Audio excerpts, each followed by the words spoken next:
Mimpae mo na minyai mo. Obeko so ayeden aka yen ho ye kɔ ene ye ba emu. Eye no anya abotre na watimi akenkan Isaiah no ameka kire wo no. Eye Isaiah 41 verse 10 no. Ebre ba wo ho a na wakenkan why? Enye too busy. Wase o my busy pa, ye nimpa so why busy pa. But eto da bia entwen ma obi ma mekan emfa mehye wunkuran. E wase wo ankasa nso so utumi kan. Na wo sira wurade so ma wonte ase. Se wo kenkan ye no mu a eya waba mu a etimi bu pa ye wo hwe enye yie no. Wo ankasa obehye wo hunkuran.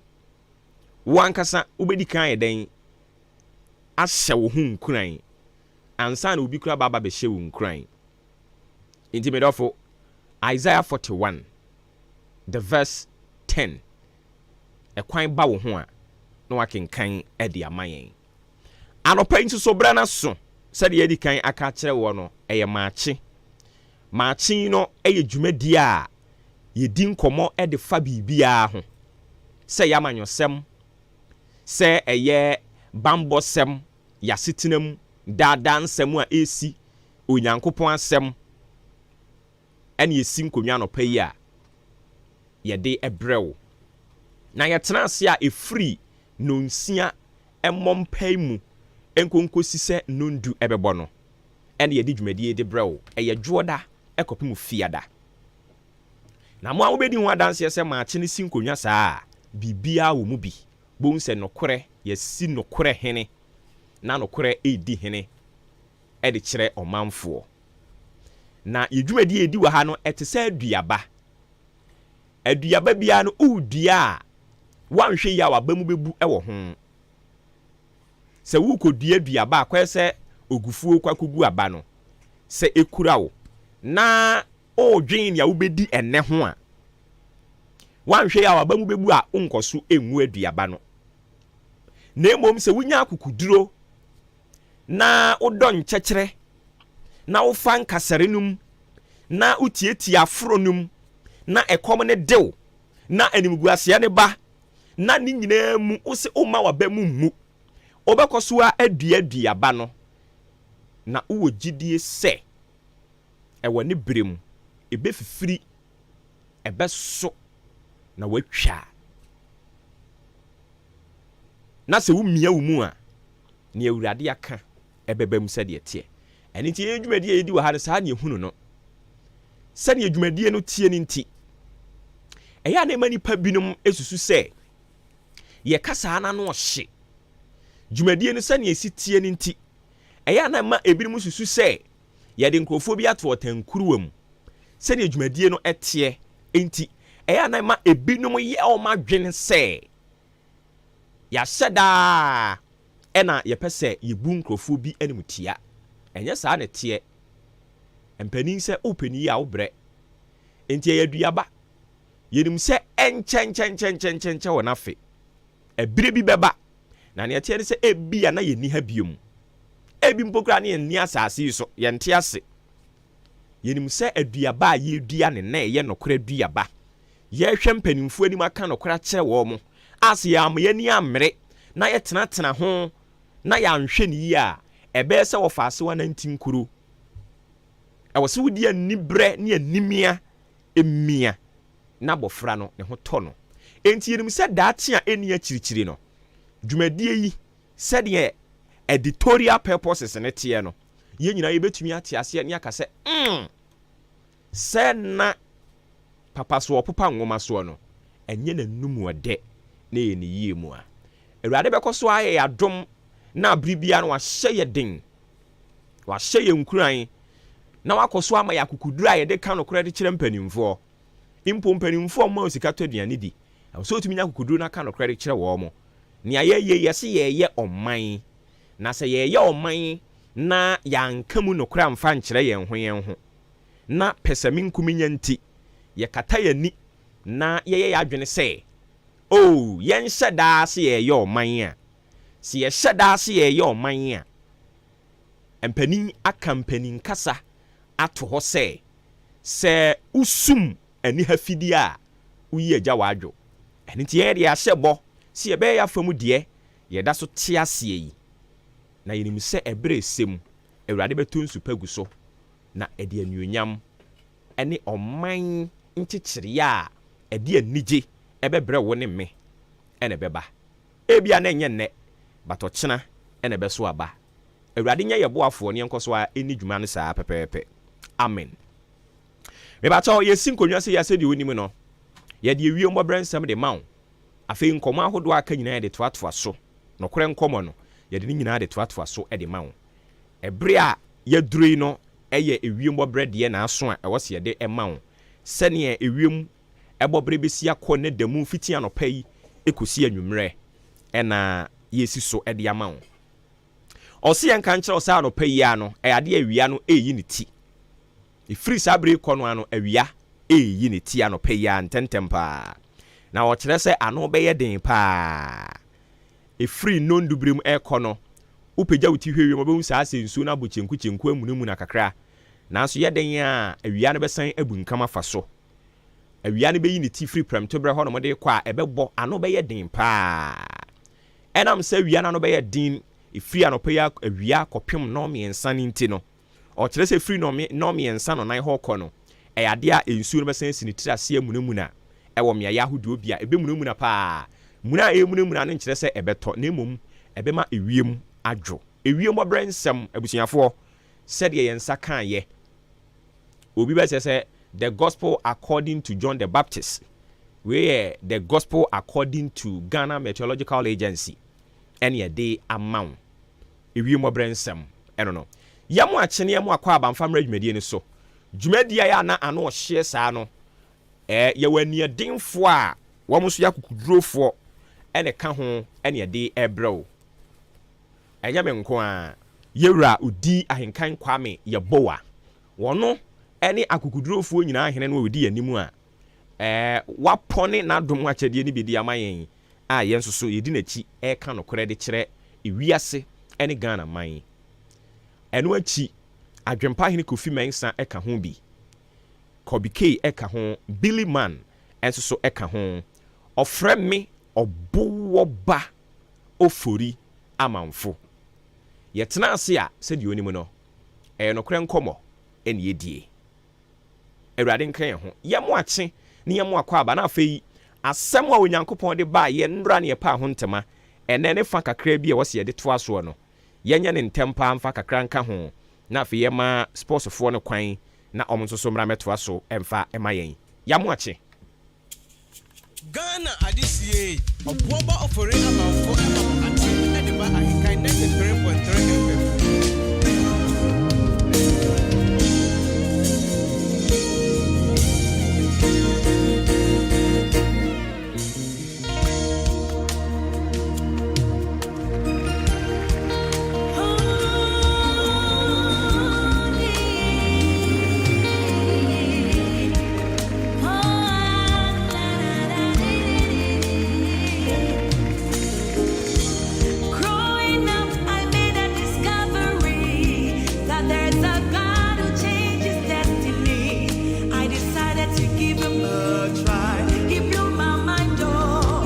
nti yɛndra ne yɛde asɛm ne brɛ wa yɛpa ho ntoma ne yɛka kyerɛ wo sɛ na wɔtwe we nyinaa no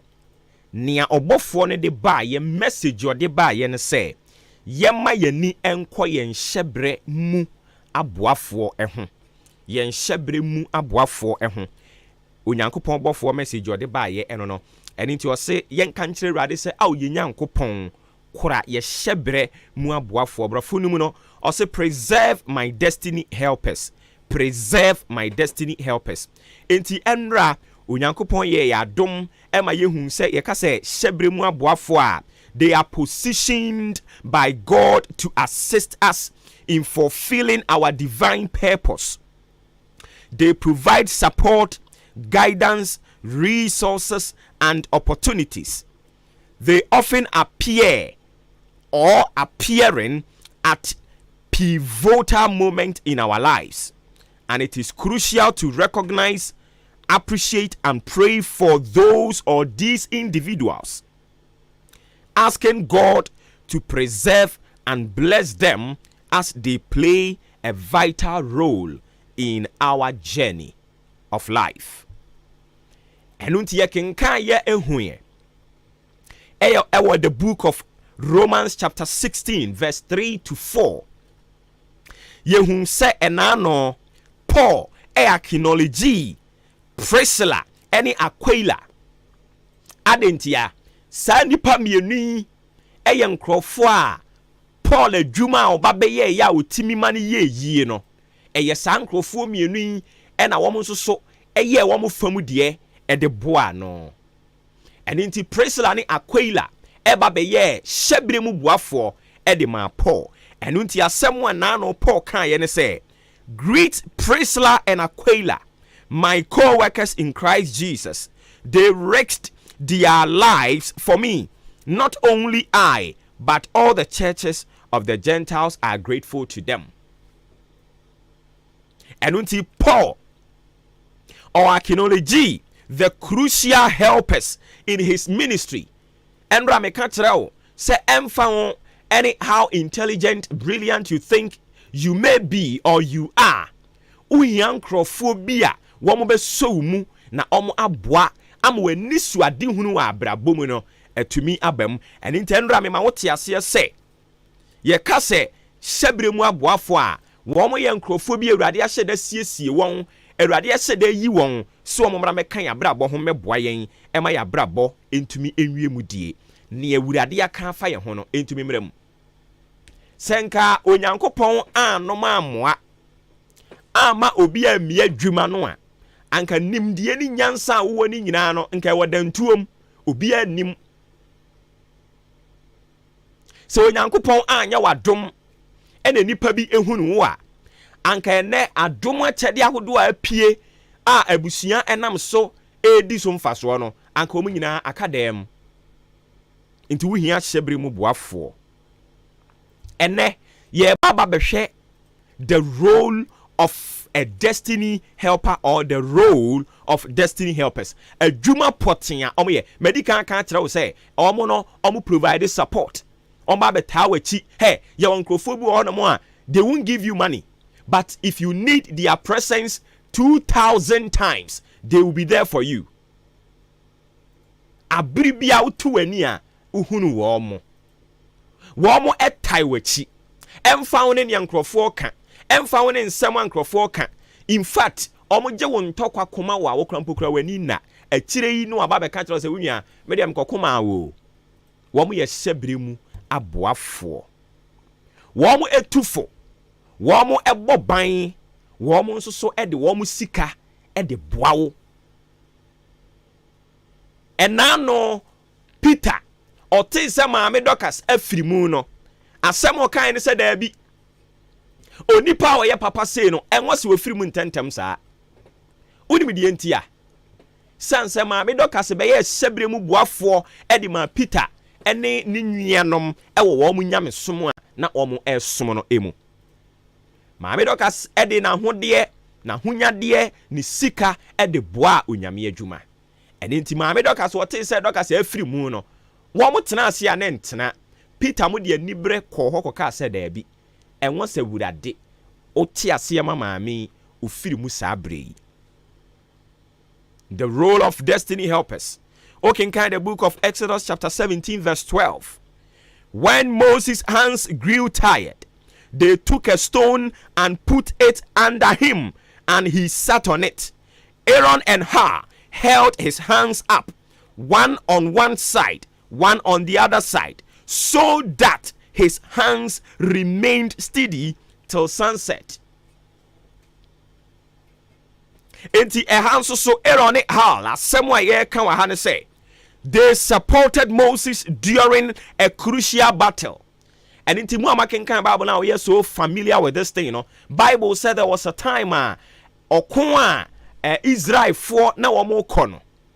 Moses man in Saswa na wamwa yariete wonga na manie and wamudi asie wamwa no nam apinisie mu no se Moses pejane nsa na atemudin nanso so Moses enyi ye duru baabi no a no ma ne nsa so a na enye yie wo ye adwuma no a afei wa bere a wo ma ne nsa so a enye yie no onya Aaron ena ha ema baako so ne nsa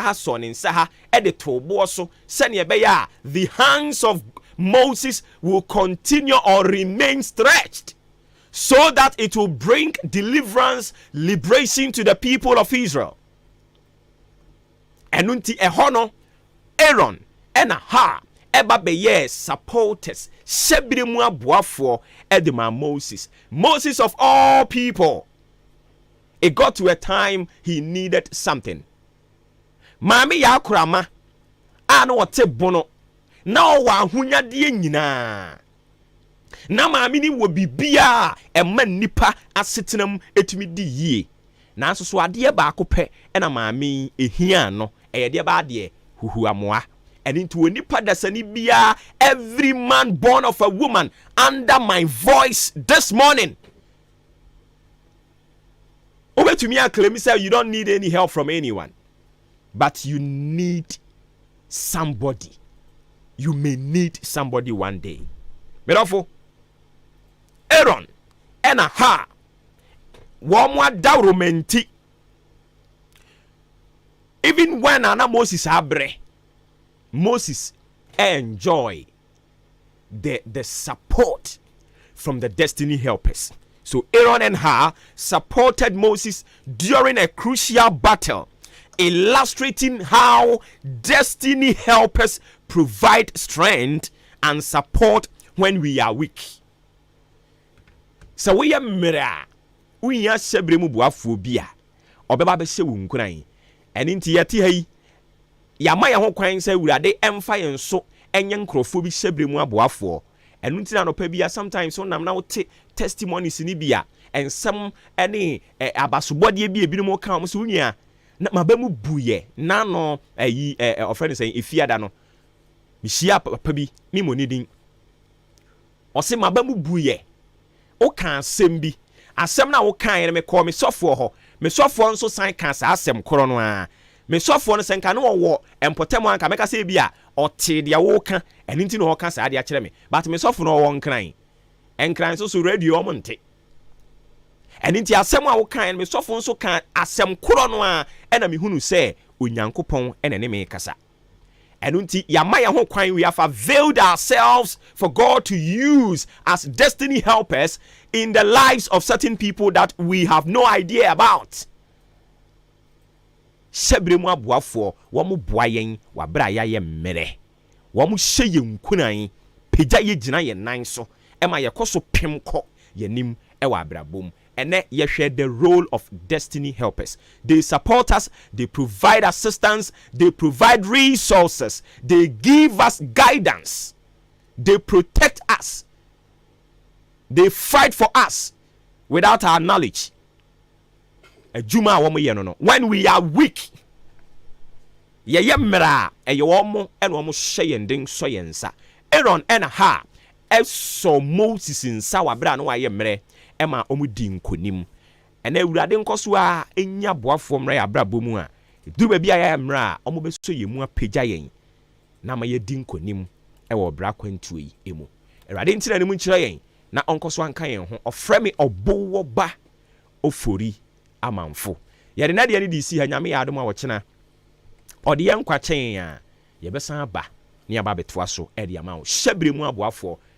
ene ye se awurade se won kora won emfa mayen inti message ya di kofie eden preserve my destiny helpers kora me hyebre mu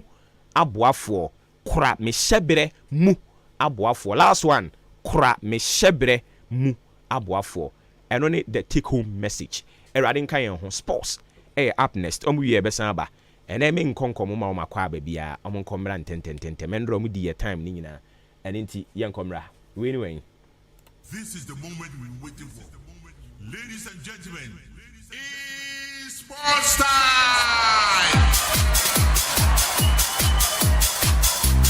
Aposeke Sports, Jagum!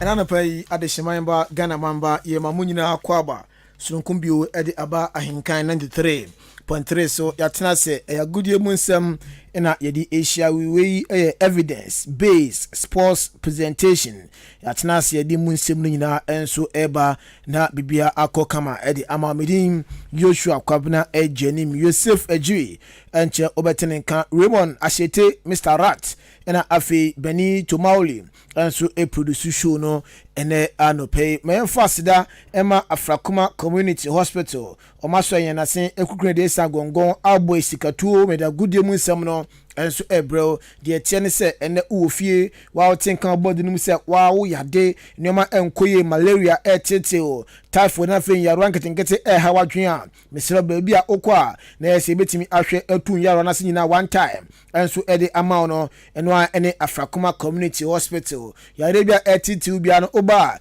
your world trained doctors afi a nurse for ede midwives some begina so ahwe ma on yaro wano so no etu ayira one time ubepima OPD yakachi your lab theater ebi labor ward ni children so nyina no nyina ebi enso Afrakuma Community Hospital brai na foni mbedin sa wo so na onyare wanyina no yenhwe entuase one time emfa emao Afrakuma Community Hospital Gan West Municipality ni mu Amasaman Stadium Road honum na obohuye se bia wonso no etwon na etete wo henia eja kodanda onhu nia onye onhu ba bia wonfanfa yesebra your doctor onim etwon yi a oboyu twon ede ama oha bia ensan embechire biu misraw upenchemu asimidie ya onim penifo ankasa ending komo 059 700 5963 059 700 5963 na one Afrakuma Community Hospital enso edi enkomo na bibia kokama edi ama Festus Enterprise enso aba de tiane se upe decoder enso ayusu decoder bia bi ni nyina no ebi ewo Festus Enterprise upe multi TV upe DSTV upe Star Times Canal Plus HD Plus komori na pesa auto yusu anase o recharge a ni nyina no kopiem of Festus akacho be ne kama edi amawa habia enso embechi biu be pimi pattern manum dia first to spend na okwa na ese ubenya satellite na terrestrial decoders a eni eda no abesan abod mam ne tenten edi amount ye wo TV enso ho brand bia bi na fe inches bia bi obeje bi auto our Festus Enterprise ye wo Hisense ye wo Asano ye wo LG ye wo Samsung ni na no ebi enso ho afa TV wall mount ye bi aba decoder stands ebi ho remote control TV dia na fe decoder dia no ni nyina no ayade Festus Enterprise ye tuntun bi yakachi a enye asem kutua afi AC na pesa oto horsepower bia bi na fi brand bia bi ebi enso abepiem Festus abre na fo ni mbedidwa na bibia enko kama emfa emon ebia wo AC anase satellite no one fan bedan odukodan obi wa fixe fort aba ho TV ni emba AC ni emba esi fa fort ni bra Bejwe se fort ne ede amawa onsan enhia sa ohaw ne ebiu achimodan ha ya ni chumesi sport na ebo nhwani mpempen de ye fe Nanes Palace esanso eben shelf list station on achimdan ha ya from Mr Festus 0244 515849 0244 515849 and 0269 305785 na one Festus Enterprise enso edi ensawoso Mauli Fruitus Ventures yaba edi ama ma nei mu tu efoma gudie ma enei mu eyedo nchema construction works no we ekodama contractors no mu per machines enso edi di dwumade a mu be piem Mauli Fruitus Ventures na fe ma excavators yema bulldozers yema loaders na fe o construction fa na koye na bibia nso enko kama emfa ema mu nso mu tu efoma gudie no na ese machines mu hia nyina no ebi enso Mauli Fruitus Ventures abre na fe nso ni emedisa oso na bibia enko kama emfa ema enye machines nkwa ne high na esanso high canopies afro nchema mattress ni inkunya nyina no ebia oye birthday bi eye bi na oye apunse bi na usi na pe canopies edi nkunya enso edi decorate ase a ni no bepiem Mauli Fruitus Ventures ebeboa ama nkunya ama canopies edi mattress na fe program na odi nyina no woda koye ma efie na fe echire nso ID company kanasha ne so se enei excavator ni bi bulldozer ni bi loaders ni bi na opa e de sika so koja free a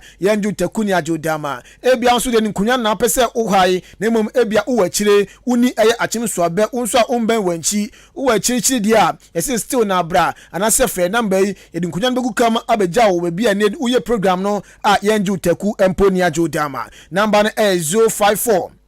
1470857 054 1470857 and 0200 787889 0200 787889 na one eye Maui Fruitus Ventures enso edi enkomo bibia kokama edi amal Ramen Barbering Saloon enso sebra de chance na nsendie ohonum na obia eko enkola mpanimfo mema ne mma nyina no ohona obia eko enso akoiniti asofo nyina ewurom enu ntinu utifie o ye dey enu so pese uyi uti na bibia kokama de ma dia eno ene Ramen Barbering Saloon kwe na afo yembo etire no haircut ne style bia bi ebe ni kama enso edi amal ebia pese o die uti o pese o ye locks o pese o fedia nyane kopiem o Ramen ebe boa ma uti ne yi ni kama edi amawa o ha bia enso emba echire biu achim odan ye Roman Junction ye nim sasin teams ni fie ni eben ho ababobo mpa junction so ne fitting shop no enso ena ebo enhwanim home service ni eye adwuma ebia pese ebe fo uti no fie edi mawa number ni enie 055271 6777 055271 6777 and 020 840 0859 na one Ramen Barbering Saloon enso edi enkomonwa ko bi kan no maso yasen a ye de evidence based sports presentation no ejao ene anope Naro pension samna siansia Free Ghana Division 1 League Nim Zone 3 do ani area sia ka matches miensa na esa league ni na ya the games all do ni na enso e de abare ye endra game akwa ka chire still believe etna fie any home stars equity obi a etimi amfa bo anturu nyanko atena asat now table no say NCT Vision egusu di kan eguja 52 pointer na so mo on the table no mu di kan atom divisa tosumi no ekuta 46 points Hokwa United omo tosumi esa omo ekuta 45 points afeboku efan na God omo etoso 9 ekuta 44 points Oko United omo betoso enum ekuta 43 points Golden Kings toso eye ensia ekuta 41 ana Finania etoso enso equita 40 pointer na de firmo enso eba no edu aye sympathy ko fredia omo so etoso edu equita 33 point Kings Palace etoso edu bako omo 33 Ankioti etoso edu mienu 31 and fe Akachi All Stars toso edu aye miensa 31 atem down Kotokuri House etoso edu 9 enso equita 30 point table no so susubribi etoso edu num equita 25 and fe boku a ye fare still believe echato omo so equita eye eduonu mienu a omotoso edun so table so se prempem no ka say de aka 3 games na fair games ni na enso abadawie ye afei yemfree Access Bank Division 1 League ni mo na yempie mo enso amputi African Cup of Nations a baso Cairo Egypt mine mu na ayade a second group stages games no enra etimi baso mbeka ya enra ewia no mana muti ankudie mu nsem no yani mpanifo ni coaches awodo na enso edi nkomo edifa Ghana femu na enra otise Ghana na ebo no mienu a na yebo ye first game na second game enso amputi African Cup of Nations emu na yes indeed game no eba so ko wiase no na Ghana yache Algeria etwa na ekanimu enum ama Algeria enso entimi ante other games e course no Morocco etna se echi Uganda etwa ma ekanim enkron 9 goals Uganda entimi ante Tanzania eshemienu ama Salarion enso entimi ante Kenya etna se ama Gambia Ghana for show mo first game no omo show ma ekanimu miensa ama Kenya ete kanu bako Egypt farum nante no omo etna se omo chi Burundi edioma semmomo omo bom ekanum edu ama Burundi ete kanu mienu we yankola mu no yakobo game na 10-2 duba na ye de say 10-2 eno 10-2 na Egypt enso ehye Burundi enso nkugo no akọ edi amom ene match day 3 of the group stages no enso etwa so Algeria ene Gambia ebo Burundi ene Nigeria bebo Angola ene Tanzania enso be wintam so Morocco ene Liberia ebebo na fe Kenya enso atnase na one Ghana edi aboni 5 p.m. Ghana time uko local time no 8 p.m. rather na moli so local time ni 8 p.m. Ghana time ni 5. Okay. Inti Mauli and so dia or the about the Ghana time ni 8 p.m. and I start game no and so so. Yɛntoa so mfa nsɛm no ɛmfa ntoa so mfa ma wo deɛ ɛnɛ ne ɛnkyɛ mu ɛnso agye fa so yɛ na hɔ ana sɛ kasamafo ɛne ma ɛfɛ no ɛyɛ papa yɛfɛ no Henry Asante Twom wɔde no nkwa wakra de agya nda no pɛ yi ɛfiri sɛ ɛnkyɛ bia na sɛ Blasters ɛgyina kono a na yɛne Malifoɔ ɛde kɔbɔ wei ɛyɛ qualify sɛ yɛhwɛ sɛ 2026 World Cup Ghana ɛnso ɛbɛtumi akɔpie mu na ebia nso akɔye ɛda man a na no ana no nkɔmɔ twetwe mu no ɔde ato dwa sɛ Ghana Blasters yɛ coach ɛfɛ no ɛyɛ Otto Addo ɔsɛ papa no ɛbɔ adwuma yie papa na papa no oda ona chia dani na ohwe Ghana for players a omusi akan awon krofo kuro so afo no mo edi nkomo na of visiting krofo etutu akwan kohwe players ahodo bia aso mo se tokrom ne bencheye asa mo bɔ adwuma ɔso ɔpa no ɛyɛ adwuma yie pa bɔn pɛsɛ nkrɔfo bɛka ho asɛm ɛno nti ɛna ama obi nkrɔfo akasa bi coach a yɛfɛ no Otto Addo atiada anaasɛ ɔmo hu adwuma bi a ɔyɛ ɔso egu so ɛyɛ adwuma monitor players a ɔma bɛsi akan ɛde ma the Blasters of Ghana. Well, the coach has been working. He's been visiting players here and there. He's spoken to almost all the players of the national team. Sometimes when there is an opportunity, he travels to visit the players or to watch their matches. His style of work is quite different from other coaches. He normally goes unannounced and he doesn't want it to be made public, but he's been working. We am coming to be an Henry Asante Twom Eddie Ejana no besi no NFA ose eba no say assistant coaches na amonsu egusu badwuma ye papa John Pinto Fatau Dauda NFA mo muka no ose amonsu afa local league no e de ese omo na sukuma se Asante Roko na se bi atofo kubo be che United bi ebo na se Swatama na Samates for place ose amonsu mo hwe that place ni ye papa no mo omo hwe omo betumi abo Blasters no omo twom din e de command coach a ye fe no Otto Addo na fe watonsa and from the Blasters of Ghana.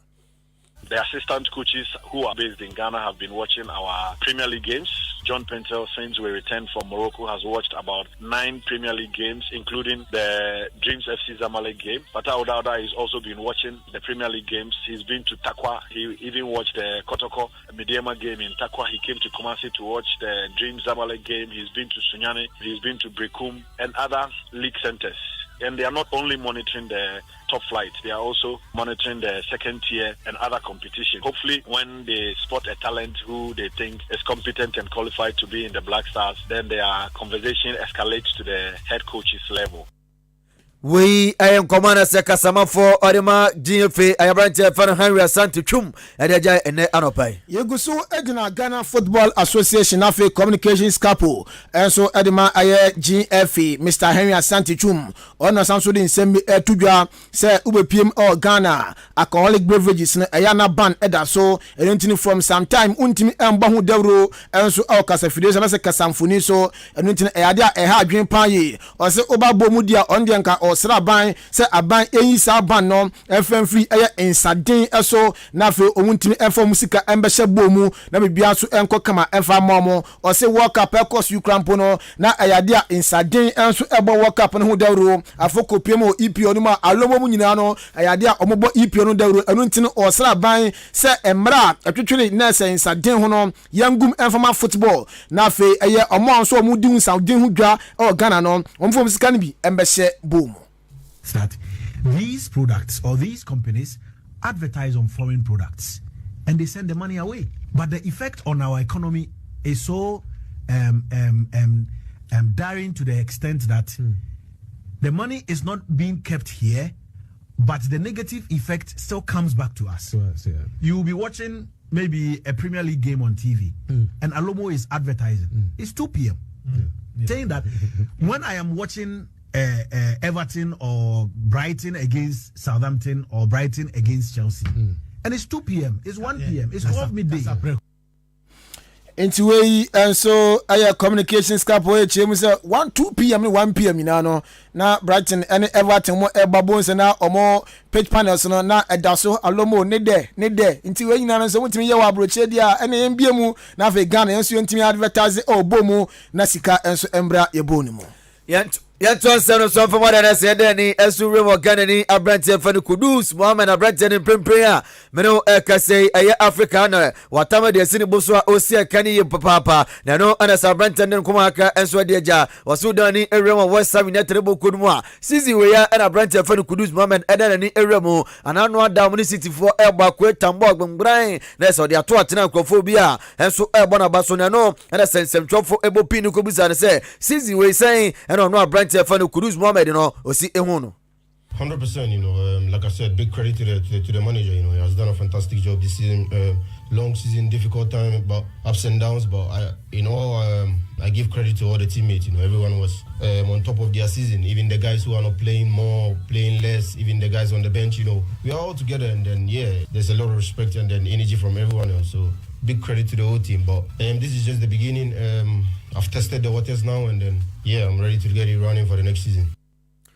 We Commander Sabrante Fani Kudus Mohammed Edia Jaladina Nusino and Afe or Sisia the Obedan supporters in say somewhat to me a 1 year papa Fisu Pimo or West Ham United Enche Nasu said them call for a bonidin and I said them call for Edna Chilenon a 1 year papa I'm on a modern one air so no show Bibiabo Sanyam Coupon Adman next season the we Creswa over 2 months for no Brantia Yafani Kudus Mohammed no Yahun year papa. Oh, big credit and applause to the fans because their energy has been immense throughout the whole season. During tough times, you know, they have always been there supporting, you know, traveling away for the games and stuff like that. So for my first season, it has been incredible, you know, playing under their voices and their sounds and their energy, you know, because they play a big part in the game. So, we promise to get back stronger and then looking to even do better than this season, you know.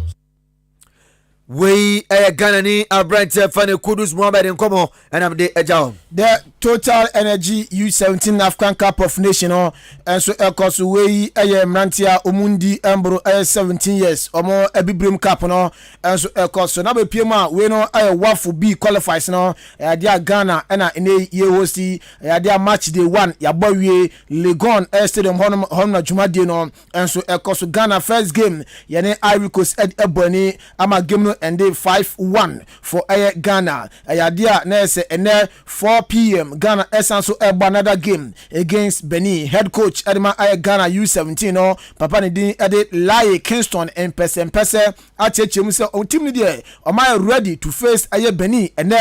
anyway? The boys, for me, I think after the win against Ivory Coast, they were excited. We celebrated for just a day. So that our focus was on Benin throughout. We had a day off after recovery for them to look fresh for subsequent days. We trained match day minus 2, we trained match day minus 1. We have respect for every opponent that they put in front of us. We managed to see their game against their opponents. We've seen how we're going to approach the game. You know, for us, we have respect for every team, like I said earlier on. The boys want to keep 100% record, so they approach every game with all seriousness. The Benin game will not be anything different from other games that we've played. We keep 100% record. We're going to start the game well, and then whatever happens, we'll deal with it. We head coach Edema Ghana U17 Laye Kingston. Yanani Enremo Emra Patama made command from our down of Pedia Dania Chilemo, our Bobo Quefen Audacity so Aswaya Endra, and Rana Cabra Junimatina Jomo Dincomo, and coach Fan Stanley Dodu, Equidin Comonina, I gave my Nanwa that Sunday Toja, and what Chama Bobos, I park in a sooner, and I said in Tokwa, Equisiam at the bench who could have in Jam Quanibi, at the referee Brimna, Nessa Quaro, I host him yepa, Nano, and I didn't church him at the by a quiet Faswa, and Tokwano and Su Esi. Kobo under 13, under 15, under 17, Abo Park, or dancing in overcome. Yabo under 13, we Asumbimu, Yabo under 15, Asumbimu, Yabo under 17. Now, we are starting game, and the second half, no, and a bare 5 minutes almost say, or dancing 1. Yabona, Akakanya upon or dancing better, and 1 year, Semu, almost as or dancing better. Yapon will be fear travel ball for us. Libanebo, referee Nasumuna, Nafi, Lenko, 2 bar referee. no so I see hona referee no this so for there was a pata o me the referee no ko say the Blues wo near lucky the Blues a final Europa Park and so no afi ye ho o ma fair say o mo de makwala ba ko o mo tire kwala ba ko gidi pana o mo na ko say amna bi mo very GHS asi amna bi na gata bi na da ho no ampa me ko ye na kwala no ho a enya sem ketu akwa na wo say ye Russia kwala ndene ko so te in general so for him say the see abo park and so ano we ayen komono be na se coach no edi eja na onfara no ansi wo se Nyankopon ya doma na se Sunday e ba ikwasi ada Nyankopon adoma 3 pm pepe o sam so e game ebo e wa chema abo park no so a amde Battle FC for en ebo na so de watam tete for fe e chairman akache e coach asko se nya de amobande aba e kire fi so hwe de we se brim pa ne de a na so se aba park no so bi be de papa enso de amom na so mu yi game ni fi abo e de ko neutral ground so de a o megina kwasi akan enso e Yami Adoma coming Sunday or dancing in Bethel FC. Ewa abo bi ba ende say the American medical fair chairman aka tell say nya de be kwa abo bi mu so mo 5 points no because the first one is second one is near san ko bi ma e bia ne de be jina kwa nkoye papa ba say azu ti ne ti ase so mo mayen ko bo ma chi no abo de ya ba bi on be ka se ko bo ma chi dia ya ready e de ko ba say ye be kwa abo pa bi mu de da bi ende enya possible although referee ne ka dem yon fo no mudi but me say that who mistakes bi o mo ye wo and 17 munje what say we free ball referee so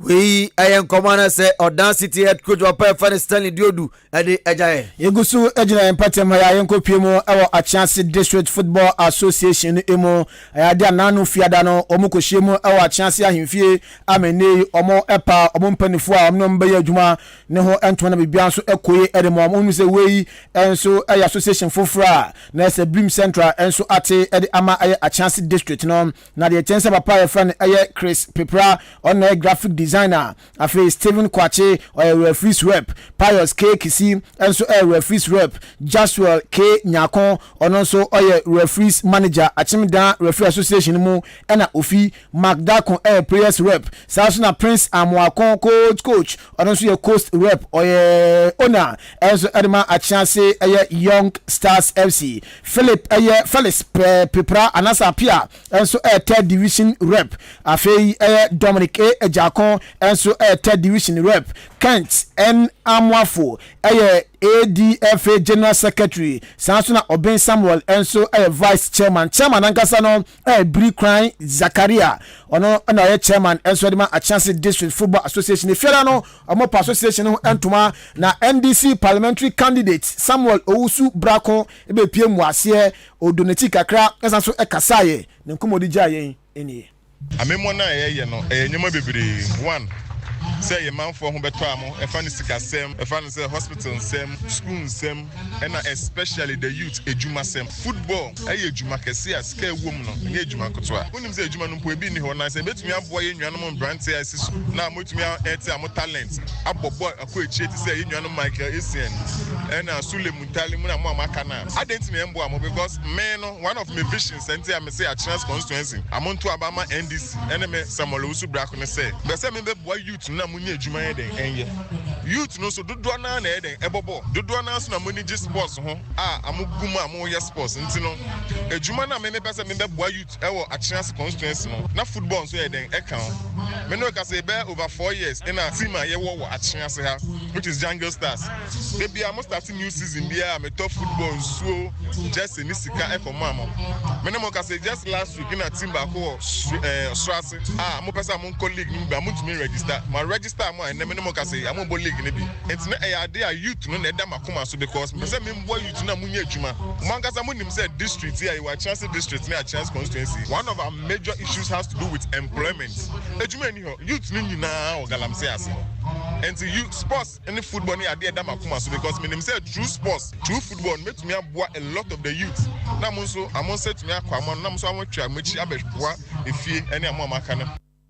Enti we NDC parliamentary candidate Samuel Owusu Brako Achiase district ni mo after unveiling no we nkoma odi ejayen Italian Serie A enra match day no enso ebaso na 2 games boboku a ya fen Salantina atena fima Verona Boneka no mienu Santina tekanu baku Bologna shemiensa Juve shemiensa Asevia Asway reported by Anessa Branche Fred Diego Carlos almost $50 million. Usikana ready and Alcofa Branche Bessia Kain at the amount. And run a year confirmed, say Liverpool, Papa, friend Annie Slots. Oma a confirming say judging club Okono and his lot I know on also now oil coach man final the ombre number head coach and farmer Liverpool 3 years jail in a Liverpool in a way. Abrante friend Nick Williams also a reporter told us say Okupiemo I was Spain La Liga them you know say before the name say account La Liga no other than modern body so ni papa. Na Bamunchi so gusu pe coach Thomas Tuchel and I'm no ka say the oyomo manager na anya conference papa no obeko me no ka say the buyer for as 2 coaches omnom edin komo Brentford head coach and then Thomas Frank buyer for some any edinachi Arsenal Burnley head coach or don't go championship mu die then some say Vincent company the join about boy with Burnley no so ni paye enti buyer egusu no edin komo Kylian Mbappe nso ko Madrid na o ma me efe ni eye Pfizer eye Lamari a confirm say Kylian Mbappe nua keto no so bo PSG a ye fan Ethan Mbappe no ono so be fi eye PSG ako enti Kylian Mbappe senior eko Ethan Mbappe junior enso eko ne ba no sa branch ne de leave for na LED so mbesan abranch fe ni Ethan Mbappe enti we nkomo kakra eno nso eba Luka Modric nso no esi papa no on pese o free Madrid on pese o free Madrid enti nkomodi die nso be koso ahwe betimi atwa so abodwuma de Madrid boboko ne disi a na fe captain in the morning atwa so midin eye Joshua Kwabena Jenem Yosef Fajiruti nka Raymond Ashete Rat na afi Benito Mauli enso a produce show no captain in the morning Oboba Ofori Amanfo over to you.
Adisiye Obuoba ofore amanfo emamo ache ediba ahenkan 93.3 FM.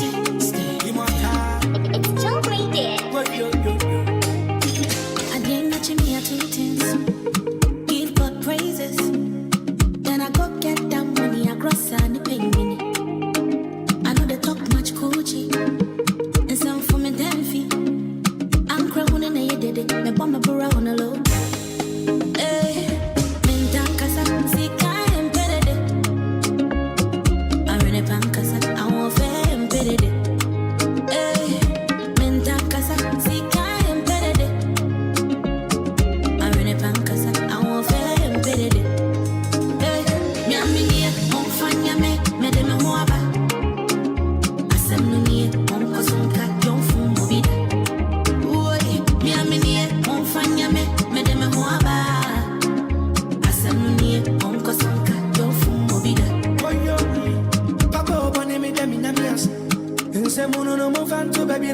Ghana Adisiye, Oboba Ofore Amanfo Emamo Atin, Ediba Ahinkai 93.3 FM.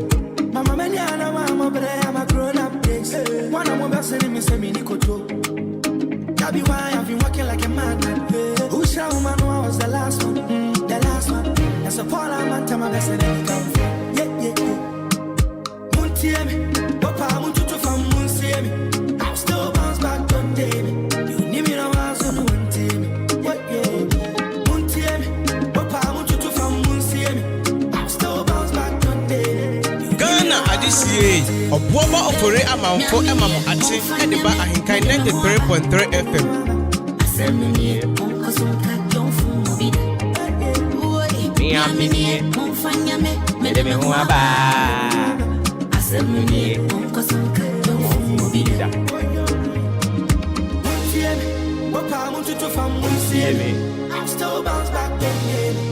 Yeah, faster than confirm at the sports team. Joshua, Kwabena, Janine, Kofi, Ejiri, Ben Mawili, Raymond. Yedo Masia, Twaso Hanamo, Sima Edia Sandwich, and Abuapa. Tuesday, 21st day of May 2024. Marching Jumedi of Fremi or Boba Ofori Amanfo. Yes, streaming live on Facebook. Over to me, Akoya Henkai 93.3. Why don't you go for my aim? Odofo back whom you be only sending all my Odano. Over to me, Eddie Guhana, so the best 0533 898915 0533 898915. Papa of Abra, the Yankin kind of come on farmer. 2 things. Sister Fia featuring Amerado. That's the name. MPDD.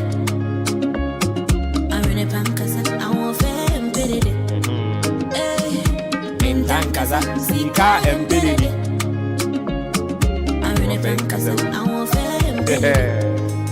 That's the name.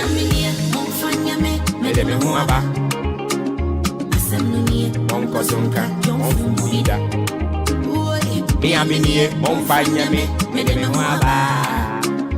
Assembly, Monko Sunka. You say, Mono, move on to baby, and maybe I'm briefest. And Sandra, I don't have time for no fun. Yeah. Send me wasting me time a few years now. Mama, Meniana, Mama, Bre, I'm a grown up days. One of my best enemies, Nikoto. That be why I've been working like a madman. Who shall man know I was the last one? The last one. That's a Paul, I'm my best enemy come from. Yeah. Muntiemi, Papa, Muntutu from Munsiemi. I'll still bounce back one day. How's it day?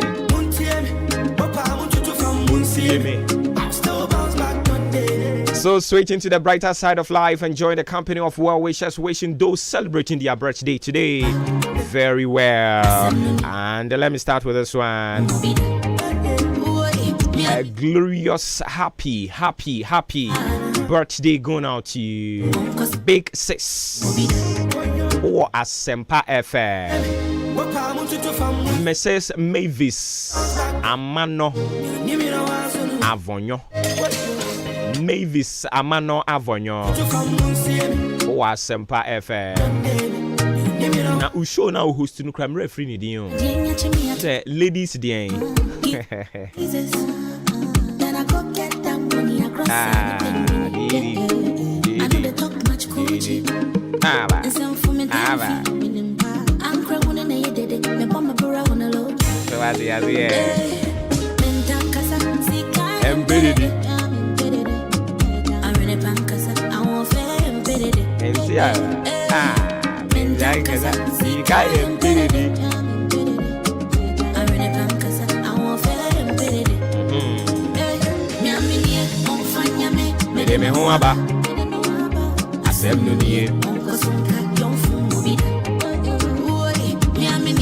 Mrs. Mavis Amano Avenue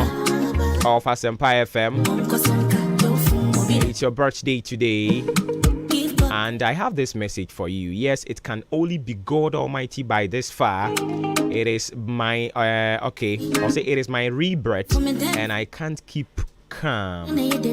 screaming Jesus, Jesus, Jesus. Thank you, Daddy. I am forever grateful and will never cease to serve you. +1 today. A glorious happy birthday. Mavis Amano Avenue. When I say Washington DC, United States. It's your birthday as well. Sarah Opokunyame. Sarah Opokunyame. Happy birthday going out to you.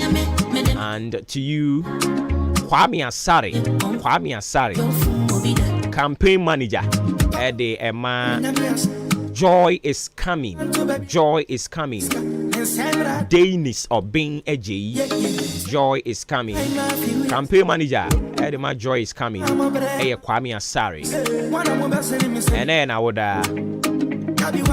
happy birthday going out to you. And also to you, Yawamankwa. It's your birthday. Emmanuel Achebu Awusu. It's your birthday today. Odishie Banana K. And then to you, Dr. Abuedi Kobirie Herbalist Priscilla Ajiman Richard Kojo Akon Ninsen Nane Sika Sandra. It's your birthday. So these are the messages we got. I can't want them. Ghana Adisiye Okwomba ofore amanfo emamo ache Ediba Ahenkan 93.3 FM.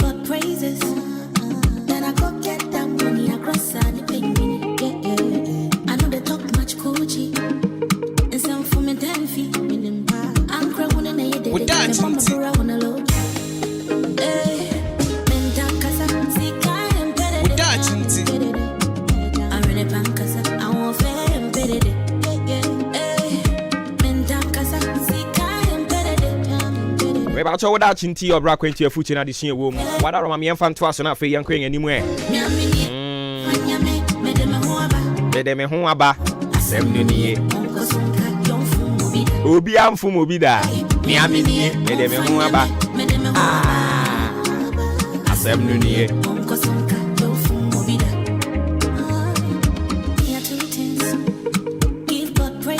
About all that in tea or brack into your foot in addition woman or pay. Change is the law of life, and those who look only to the past or present are certain to miss the future. Embrace change. Change is the law of life, and those who look only to the past or present are certain to miss the future. Embrace change.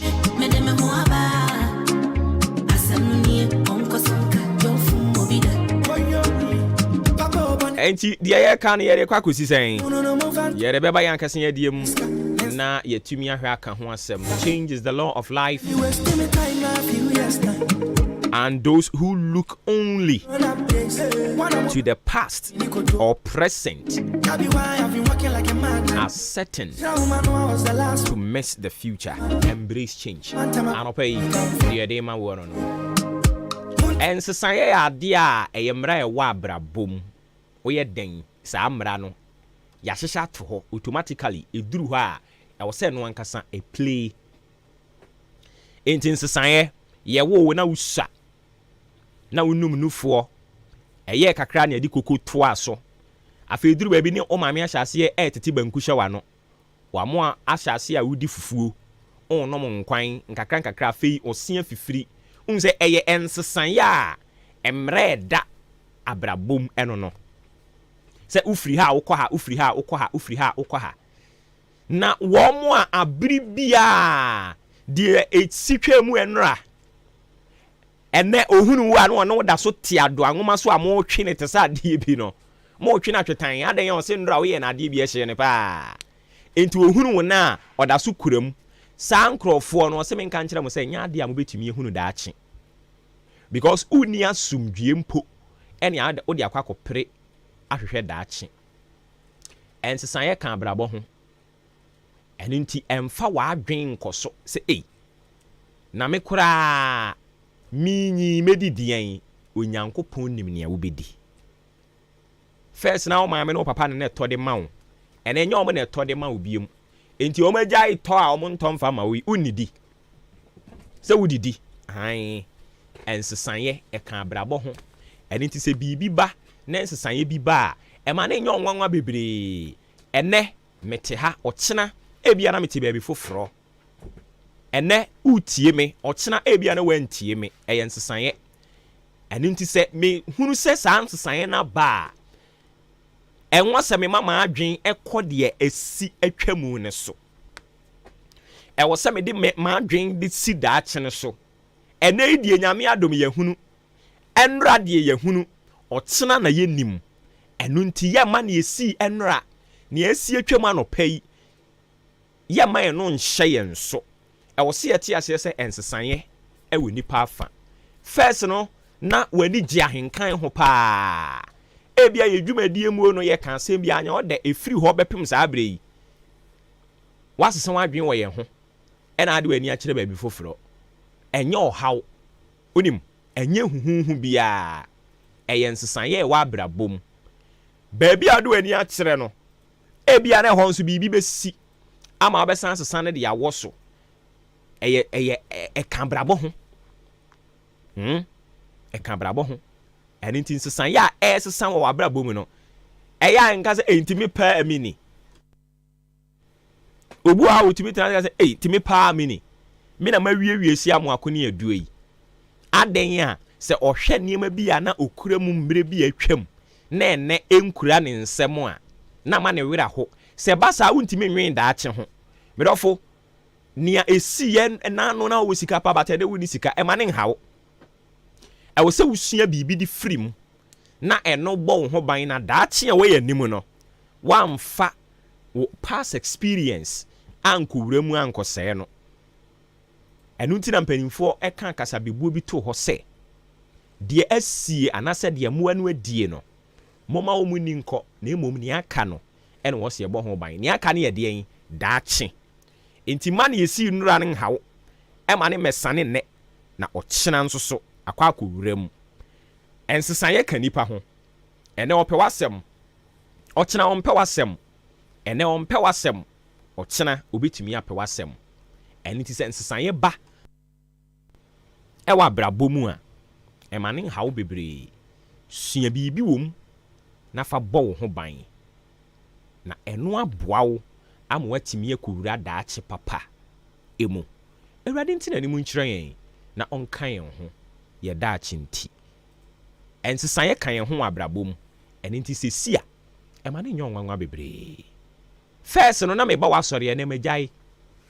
ye me nyon otamfo o me ka kyerɛ wa mo ate ase first no na wo yɛ madamfo ɛna onye madamfo onye metamfo ebia me hu bi na matwe me ho ɛno nkyerɛ sɛ woyɛ metamfo onye metamfo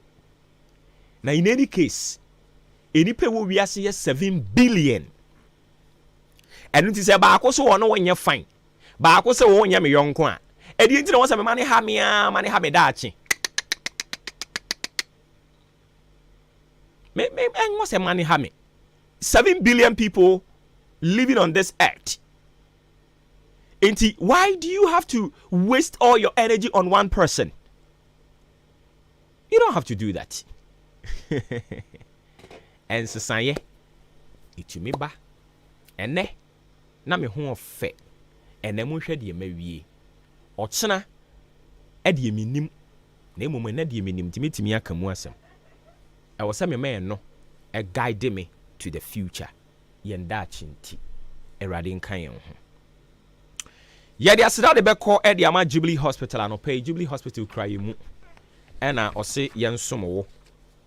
ɛne nti sɛ yɛ outpatient service, inpatient service, laboratory, pharmacy, science and antenatal care wɔ hɔ, postnatal care wɔ hɔ, theatre, maternity, ultrasound, ECG scanning machine no ɛno nso ɛtwa gu wɔ hɔ, counseling unit nie w'ani na ɛhaw anaasɛ wɔse ne nyinaa yɛbɛyi afiri hɔ, diabetes ne hypertension, canteen, insurance ne nyinaa yɛgye aban deɛ ne ankrankran deɛ mepakyɛw yɛwɔ ɛyɛ amantra ɔdan boaboa amantra twene kɛseɛ no so na wobɛhu ne yɛn woduru hɔ no mu a wadaroma ɛyɛ ana wabɔ mmɔden afrɛ yɛn 0244575799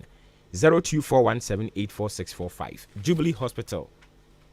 ekura yi mu anɔpa yi na yɛbɛkɔ akɔfa da ubon krata mbɔsoɔ no de ama wo iwie a nkɔmɔ aka nyinaa nso yɛde bɛtoa so de ama wo sima aduonum miɛnsa ɛna abɔ apa anɔpa no nson ɛho maakye ɛne dwumadie ne din afiapo makɔdeɛ bɔkɔ onso bɔkɔ nyame adom me nso me ho yɛ paa kwaku bibia bɔkɔdeɛ wacho bibia bɔkɔ menim deɛ nti saa mic no kasa asɛ na ɛwɔ akyiri paa wacho bibia bɔkɔ aba okay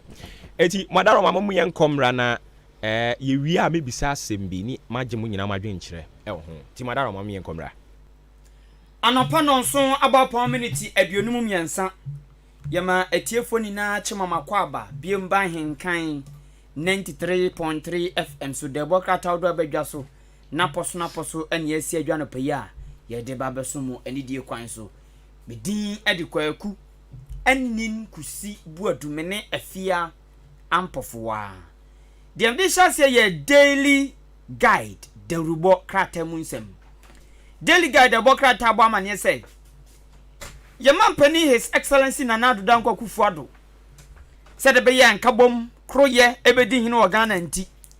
ɛna kansie biara nso ɛyɛ ne brɛ ɛna ɛde pre akansie yɛmfa humɔborɔ yɛmfa gyaemenka ɛnkɔpre akansie na ɛnkɔpre tumi kan ni Africa yɛmfa saa deɛ ne nya adwuma kora wokɔpre tumi a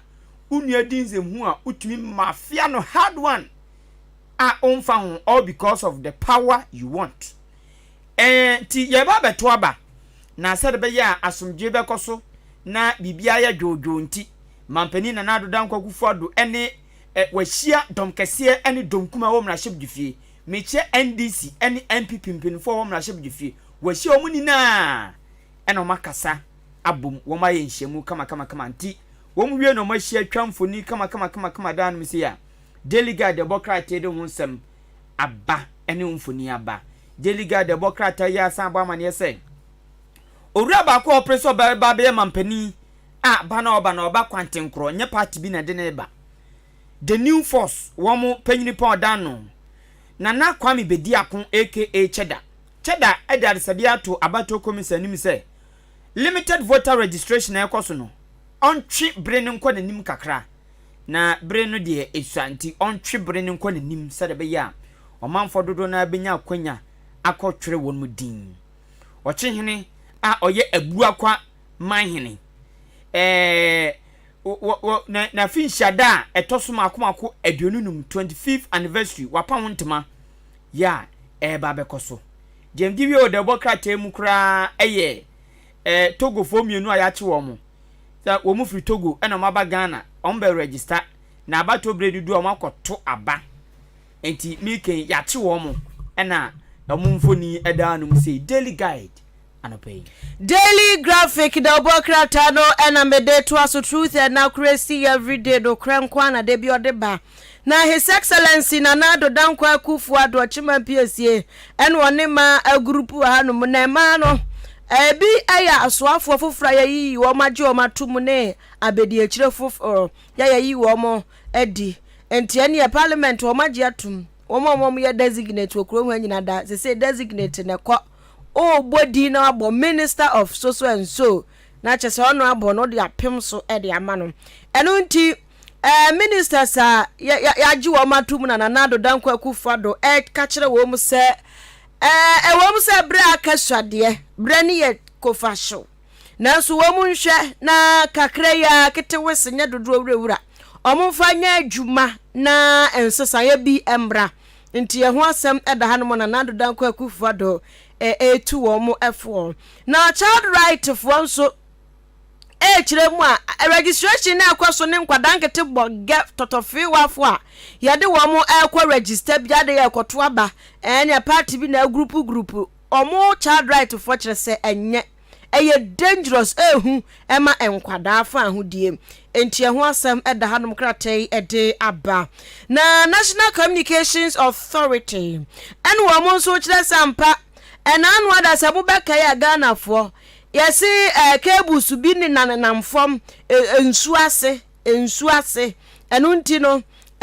internet wonsam ye basa ye something which is there wo kroma NCA for chese sa kebusu na tete wo pona signada wo makasisi se maame wata o pa mfa ne simbo muhwade enye ye ti se internet no ejirana na so pa na enche hanom wanso na kratai ede abase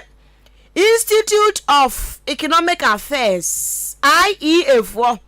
wonom so ede susudua makomakudu nso 17 agua ponso kire sa man disu abeboa ma cedi ya wo him ne pa ship so flag de beba form kakra emo ne dollar no akwati penkro enti 17 measures ya ye de behwema cedi no BP no aba form eho asem eda hanum se ya IEF echirechiremu chire aban we aye daily graphic Delbo Krata DMD to so amount aye Delbo Krata ya tudin say the new finder Delbo Krata ba mane say nyame anim ni kro ni Ghana na abadwumafo na ensamanfo gum papa onze nipa bu on mo obewu se de ebesie no kra on temo hwe titu ni bia muslimifo no entina ama enkofo bebre wonum a won nya abadwuma ni biem emu atichafo nurse doctor fo emu won mewo aban aso ya wodro on obi won ma wagya adwuma no watu kwankwa brochire obi won so yare bia bol ntonkwa adwuma biem obi won so wa film nti adwuma no nkokora biem sankofo wani na no ya na omudi nda so wo payroll so a aban tua wo muka eno na mo chese nyame adom wo matumi abomodin ama sankofo ani na no yatumi ayehu adwuma ma ya save sika 2.8 million Ghana cedis dabi anu ye de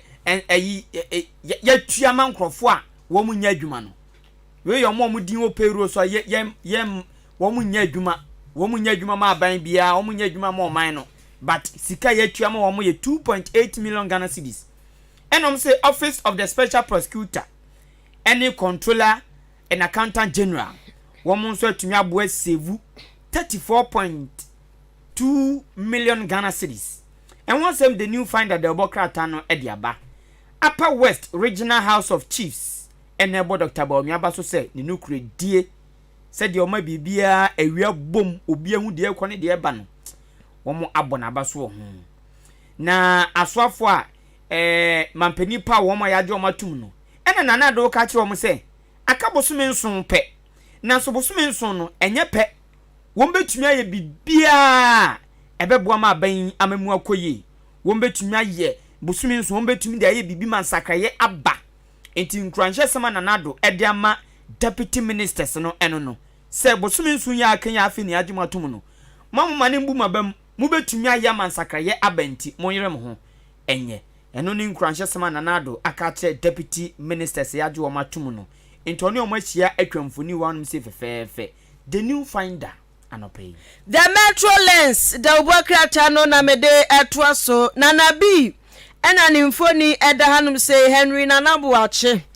ena wo chire mu se ndc fo mu no ma de akọ sa BVD bi no mo se BVR mom no mo se ayira na electoral commission na BVR na ayira no peso wo mo ya atwe MPP bewrem ti wode nsem bi atoto ho no mo akire se NDC fo wo mayom ho ohintadu akire ti wo pam ho ntoma yesi o expose NDC fo no wo mo adwempo bi o mo boye se ko mo di MPP fo bewurawura BVR na ayira ni mo nti ho asem eda hanum se na yesi ka so again no future killing we are killing case I do to you. Jay. Don't be ye. Oh, don't be ye. The back on, no, Massa baby. I apply my and once I'm here, Budino. Says a full samba. Na kaswana ngasa dia na sheho. Yes, kaswa bio kaswa bibi to akwa na yam hyehyɛ. Sese honso na nsasiri na fatem akoguo. Honso na honso na ebie.